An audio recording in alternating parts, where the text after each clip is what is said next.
Hello, music lovers. This is Bonafide Mike here on the digital waves of YouTube with episode 16 of Just Two People Talking.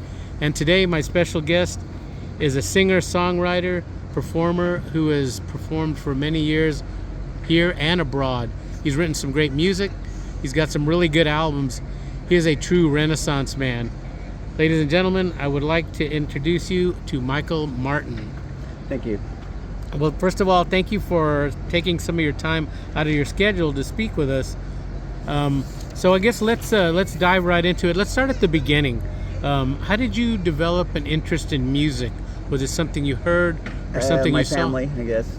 Ah, okay. The first music I can remember hearing would be the Beatles. You know, everybody else. I have three brothers and one sister, and they were very early on. This is really early on. That's all they listened to. You know. Okay. The early Beatles, you know, and they all had different record collections of their own as well. So that each had different tastes besides the Beatles. But the Beatles was sort of a common thing.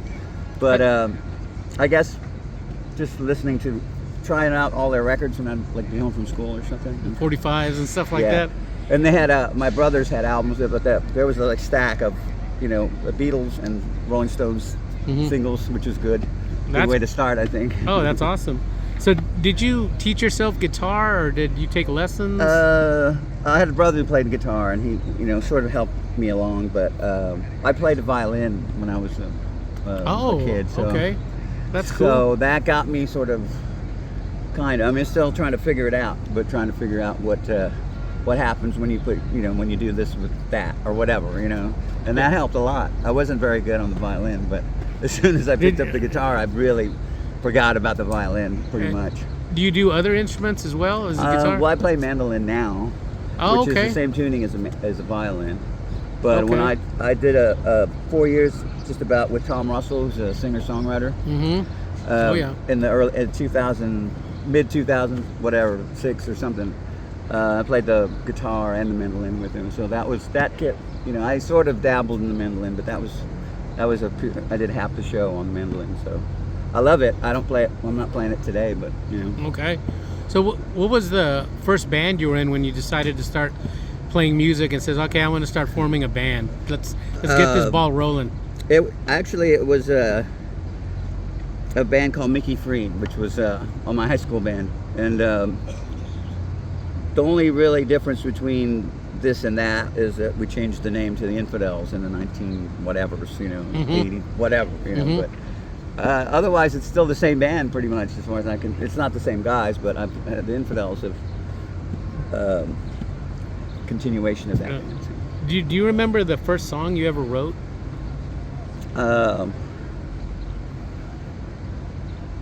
Yeah, I guess my best friend growing up was a poet, and so that was sort of natural, and we wrote some songs together. And there was a song called "All Wrong" that we really wrote about this girl that I knew, and we were kids, so we didn't know. You know, when you're a certain age, writing things, and that's just funny when you watch,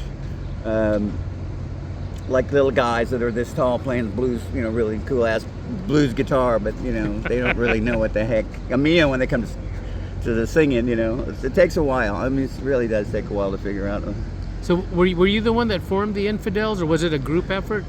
It was pretty much me, you know. Yeah, there was a couple other guys that are not around anymore. But so during that time period, can you kind of talk a little bit about what the music scene was at that time when you guys were gigging? I know those places aren't there anymore, like Crazy Horse and Wackies. Well, Do you remember? You know, it's weird because it's so different. It's not even.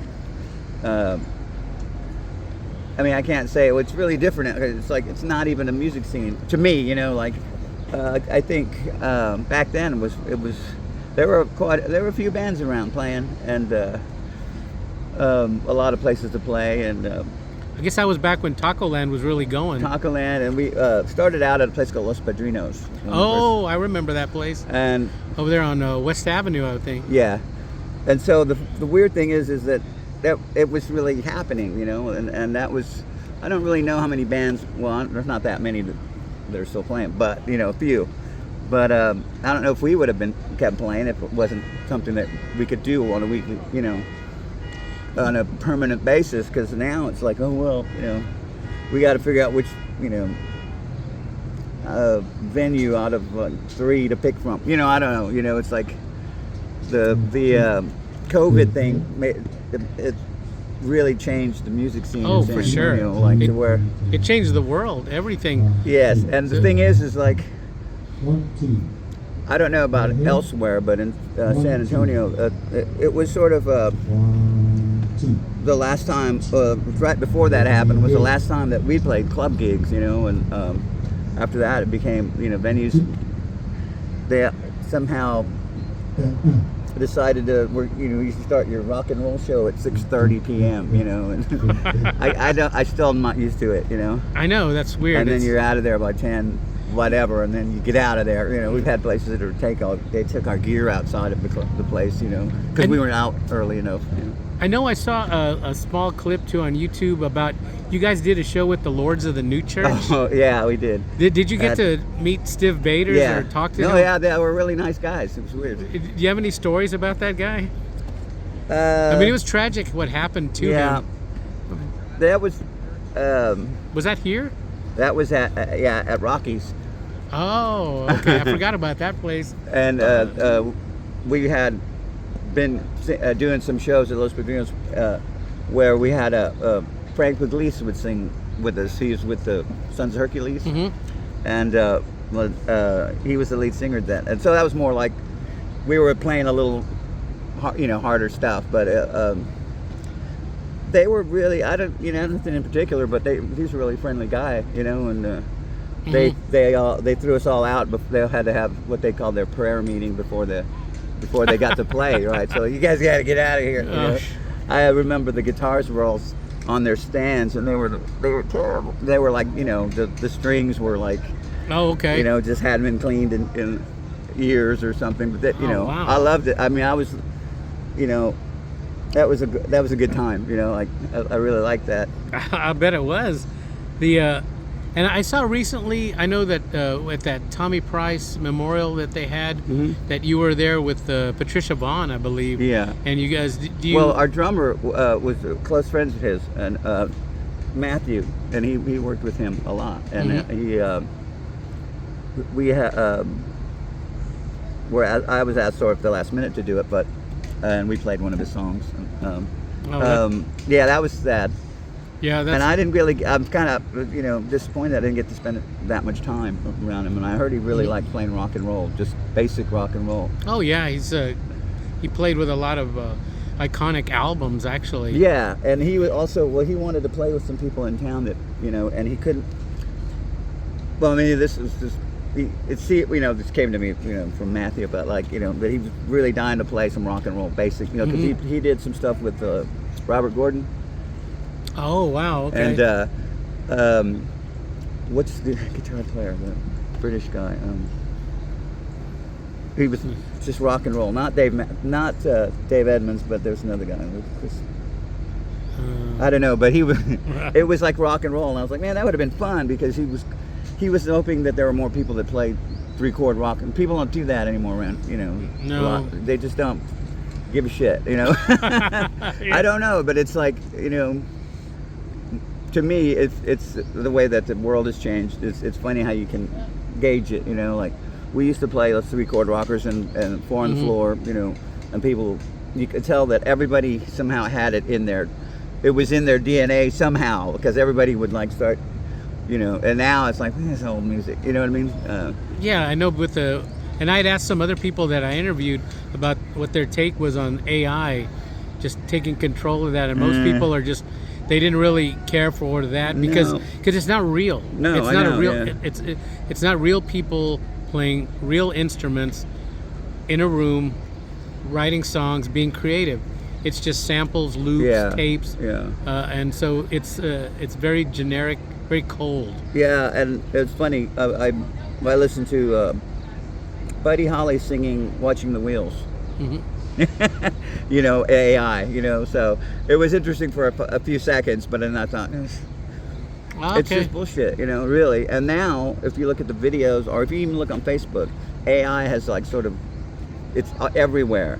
And one thing I do know, sort of, that I studied a whole lot was Bob Dylan's career, you know, because he was my big favorite. And yes.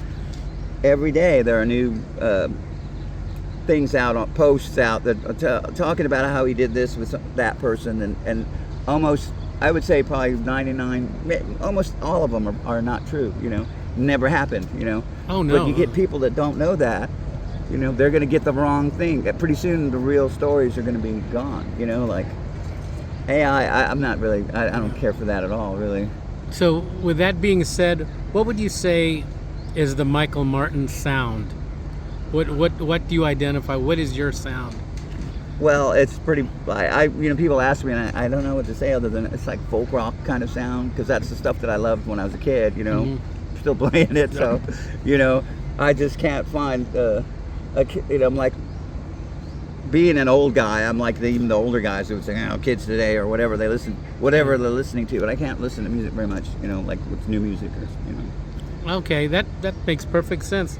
So, in closing then, what would you say, what motivates you to stay focused on your career, like to playing music and continuing what it is that you do? Just having a love for the music, you know, if you love it.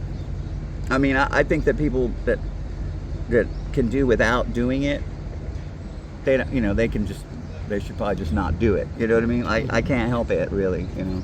Mm-hmm. I just love, this is the only thing I love doing, and yeah, I kind of made a commitment a long time ago, and it's like, okay, you know. Yeah, when I did an interview with Lisa Morales, I asked her about that, and she said, I didn't choose music chose me. So that makes a lot of sense. And sometimes some people will say, look, my son's, he wants to be a musician, and I go, I don't know if, you know, you better think twice about that, because it's not necessarily all that great, you know, all the time. And then in San Antonio, I sort of knew when I was in, you know, learning how to play, that I was like, this stuff I do, nobody even knows what I'm talking about, you know, like. Oh yeah. When I was at school, I had a couple of friends, you know, my very best friend, we liked the same music. We listened to Dylan and the band and whatever, but lots of times people don't know what even the old music that I love is, you know, that's pretty good. What is it, you know? But that's here, you know. Yeah. And when I played with Tom Russell, we went to Europe, and we played a lot of little places, little villages in Ireland and stuff, and it sort of restored my faith in the fact that somebody somewhere, I mean, that there are other places in the world where people truly just love music, you know. They do love it, you know, and they fill up these places, and I would think, we're in the middle of nowhere here, and, you know, when we played all over, you know, like Spain and Ireland, and we went to Finland, and I bet those audiences are totally different. You know, I was kind of losing my faith in all that, you know, when I was playing here, and when that came up, it was a little slow period here, you know, and I was thinking, geez, people don't really, you know, listen to that like they used to. But those places, like you go to England, and the people come up and sit at the table, they can tell you everything that Buddy Holly did in his lifetime. You know what I mean? They study, they know, they have a sense about them that they just love it, and they know all about it, and it's really nice to talk to people that think, well, like you know, we talk about Warren Zevon, you know, and I was like, cool, I don't really get very many people from day to day that want to talk about Warren Zevon, you know? No, it's just like trying to talk to somebody about Mike Scott. You know, you can throw that out there, and even if you say the Water Boys, they're still like, it's like, it's such great music that people unfortunately don't get a chance to listen to. Yeah, and see, well, the guy that I would say was closest to helping me like learn to become a songwriter was Michael Burke. He was the bass player in the early Infidels, and he is an English professor now in New Jersey, but he wrote the lyrics to the songs that we wrote back then. But like we sort of, and being really young, and you don't really know, you know, what you're doing is right or wrong or stupid or whatever, but we just felt like we wanted people to hear like music that we didn't think they were catching, you know, like Gotcha. Bob Dylan, for instance. That's why we started playing a lot of Dylan tunes. It was like, you know, it was like, I don't know how that, you know, may have been a very like fruitless effort, but you know. But that sounds great. All right, well, I guess to wind it down, then I'll end it with this. What is the best way for people to keep up with you, like your latest news, shows? There's a webpage called martinslane.com. Okay. Martin's Lane Martin's Lane. Martin's Lane. Martins-lane.com. Are you going to edit a little bit or? Okay, it's martins-lane.com, and that's really because there's a million infidels things taken up. I couldn't get anything. It was infidels.com. Okay. Oh no, that's great. All right. Well, thank you so much for spending a little bit of your time, and I appreciate that. We look forward to the show tonight. Oh, I guess we're going to hear some really cool Dylan tracks tonight too. Well, yeah, I hope so. And some surprises. Yeah, I don't really ever know what we're going to do. So people complain sometimes that play with us. Don't you have a set list? No. It's like that Zevon. I think I sent you a picture of his set list. It was all those metal songs. Yeah. And I'm like, that's the kind of weirdo that guy was. Yeah. So it's unplanned, and that's the best way anyway. Yeah, it's like knowing like my guitar solos and things. I don't know what I'm going to play. I would find it absolutely boring to know what notes you're going to play before you play them. For sure. All right. Well, thank you so much, and I will let you get back to your sound check. And I appreciate this, and we look forward to the show tonight. Thank you. And once again, thank you again. All right. Thank you. We're out.